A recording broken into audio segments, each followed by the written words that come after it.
Hey, this is Stacy again with another Soul Pod episode. Socrates, a great philosopher, said, "Let he who would move the world first move himself." I love stories of great success. You see, they inspire me. I think they inspire all of us. You know, when you look at somebody who was like us, basically, who achieved great things, it's wonderful. One of my favorites is Charlie Chaplin. Now, if you're younger, maybe you don't even know who Charlie Chaplin is. I mean, the guy died in 77, but he was a huge star during the silent film age. And the reason I love Charlie is like Charlie grew up a poor kid in London. You know, like he was like I think of myself as poor. I wasn't poor. Poor in London at the turn of the century, where you're eating anything you can get in your face because you're that poor. Um, yeah, Charlie wasn't a very tall man, and it was because malnutrition. But he did know one thing. He knew a little bit about the theater because his mother was in the theater. And back then, it wasn't like you're in the theater, so you're rich and you're famous and everybody knows you. But that's the one thing he knew. So he just did that. He did that the best he could to make enough money to feed himself, as he was getting older and older. And by the time he was in his early 20s, he ends up in touring companies and ends up getting to this place called Hollywood, which is just starting to happen, and becomes the most famous man in the world. Charlie's films, because they were silent films, were seen all over the world. You didn't need words to tell the story because it was all acted out. So he couldn't go anywhere. He was literally, arguably, the most famous person in the world. Like an image of Charlie Chaplin or him in person was more recognizable around the globe than anywhere else. It was really hard for him to go on vacation. Uh, Arguably, the only people that come close are Princess Diana and Hitler, which is a little bit of irony because they shared the same mustache. But literally the most famous person in the world, probably. Well, I love this story, and I don't tell the story because I expect you to go change it and become like as successful as Charlie Chaplin or any of us for that matter. It's just that we don't have to have that level of success. We can look at someone like that and go, "Wow, that's awesome, man! What a cool story!" and be really inspired by it. But we don't have to make those kinds of changes to be able to change our lives. We only have to make small changes. We don't have to achieve huge things. Little bitty changes make all the difference in the world. And I've been talking a lot about change, I know, in the last several episodes. And I think it's because it's important. It's a huge thing that when we make little changes in our lives, it makes a big difference in our life in the long run. Small changes are where it happens. I mean, we don't wake up one day and suddenly we've achieved that thing we want to achieve. We make little changes today to get to that thing that we want to achieve, right? And they can be really little things, really small things. Like one I like is speaking up. Like if you're not comfortable speaking up, like I was afraid to ask questions in class when I was a kid, and I've talked about that before. It was all my insecurity of having people think I was dumb. I don't want to risk looking stupid, so I'm not gonna ask. But if you find something like that, a little insecurity in yourself, or maybe you don't like speaking up at meetings or among friend groups when you're having discussions, just lean into that.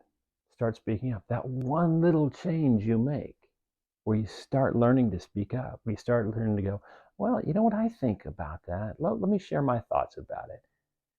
It is empowering. In that moment when you do that, you will get a burst of energy after you're done it will just make you feel high because you're leaning into a fear. It's not any different than jumping out of an airplane with a parachute. You will get a burst of endorphin because you're doing something that is courageous. Something inside of you, you're breaking out of the pattern you forced yourself into. It's a thin curtain that you're shoving your way through. And when you do it, you get rewarded for it. So, speaking up when you normally don't speak up. How about changing the way you think about something? If you have a judgment in your mind, and you go, I'm going to change the way. And by doing that, you have to actually sort of approach that thing. Um, I I've told the yoga story I think before, but I'll tell it again. So when I was about 9 years ago, I was really starting to embrace my spiritual awakening, though I didn't know that's what it was at the time. A friend who went to yoga said, "Oh, you should do it," and I said, "Yeah, maybe I will," but truthfully, like I had a lot of judgment about it.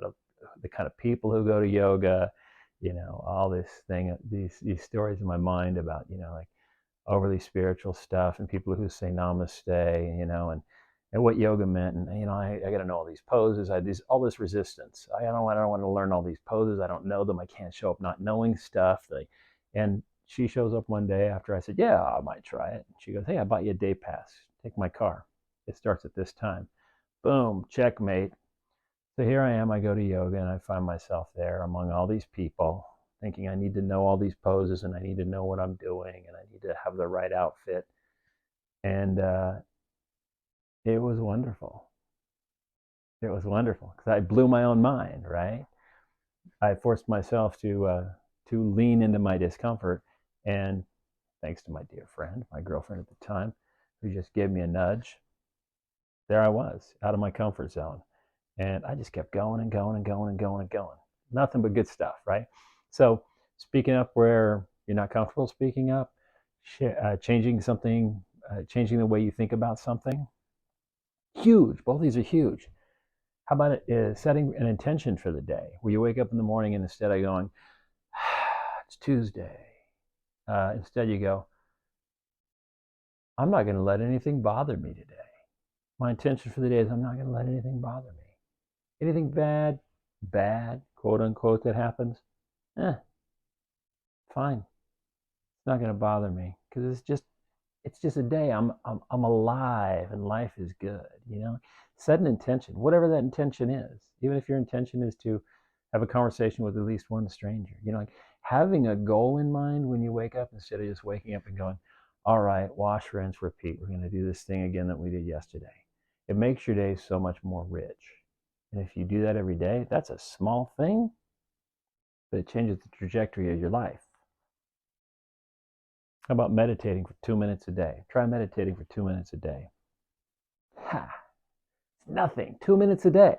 What's your excuse? Oh, I don't have the time. It's 2 minutes. 2 minutes.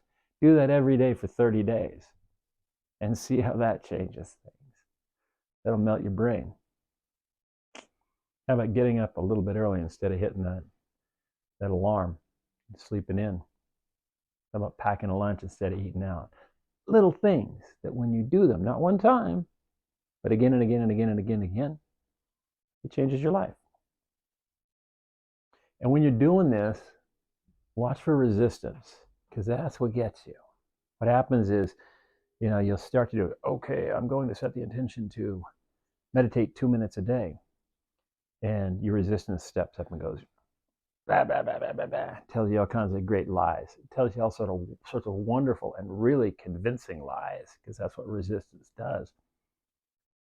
Watch the resistance. Don't fall for it. Stay on that path. And at the end of 30 days, you're going to be shocked. You're going to be shocked who you are and how you feel. Bruce Lee said, do not allow the negative thoughts to enter your mind, for they are the weeds that strangle confidence. Negative thoughts are the weeds that strangle confidence. This is a man who achieved great things, Bruce Lee. You know what he's talking about. Negative thoughts are that resistance I'm talking about. Negative thoughts. They get into your head and they set up camp, they hang out, they try to change you. They try to tell you why you can't. Screw that. Watch for negative thoughts. Don't let them strangle your confidence. They will get in there and they'll mess with you. Don't let them. William James, who was the father of American psychology, said, if you change your mind, you change your life. Then he wasn't talking about, oh, I used to think this way and now I've changed my mind. No, he means change the way you think. Change the way you think. Change the way you see things. So when you feel resistance, come in and start trying to argue with you or make really, really good arguments about why you can't do whatever that changes your life. Recognize that. Change the way you see that. If you change your mind, the way your mind interprets these nonsense lies that resistance tries to tell you, you will change your life. Because when you stop paying attention to that nonsense and you change your mind a little, you end up somewhere completely different, right? This is the road we're on. A little nudge goes a long way over a period of time. You want to be somewhere different a year from now? Make little changes today. Little changes today. Change everything in the future. Make these small changes and hold them for 30 days. And then you decide, is your life better or not?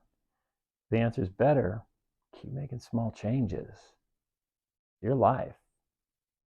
Where do you want to be a year from now? It's up to you.